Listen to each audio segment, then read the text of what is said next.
Same as Deebo Samuel. We mentioned him. He's another hold-in. He's present for 49ers training camp. He's not practicing. John Lynch, the GM of the team, said earlier this week he's hopeful that they will have something to announce in the near future. And I think it hinges to Jimmy Garoppolo.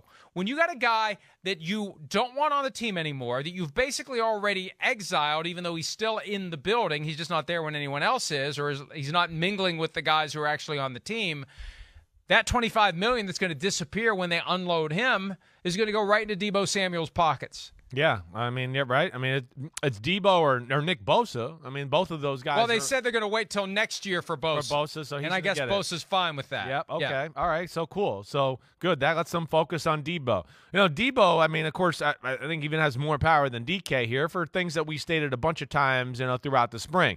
One. And there's no question that he's one of the 3 best receivers in football, in my opinion. In fact, the only guy I would take over him is Jamar Chase. So that's the first thing I'll say. And 2, with Shanahan in that offense, you know, he's special. You know, again, you know, we know there's a lot of talented receivers, but man, is there talented receivers that can play running back like he can, or can catch screen passes like he can and break the amount of tackles and break ankles and accelerate and run for touchdowns, or do what we saw there, run over the middle and bounce off people and do that? He fits within the system, let alone he's got a very big skill set, and he's ultra talented with one of the most creative offensive coordinators in football. And then you add in the Trey Lance, oh man, we'd like to make things a little easier on him. That's where, just to me, I think Deebo will be the highest paid receiver. I do. And maybe that's what Seattle's waiting for. Maybe they're waiting to see where Deebo is, and then they can go off of that with DK. But, yeah, this is only a matter of time here, too.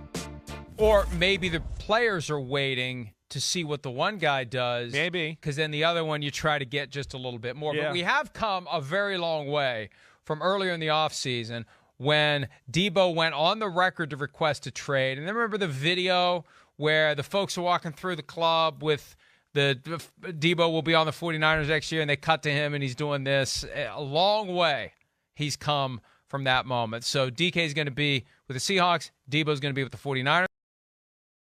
Hi, I'm Mike Tirico, and thanks for watching. Make sure to hit subscribe for the latest news and highlights from NBC Sports.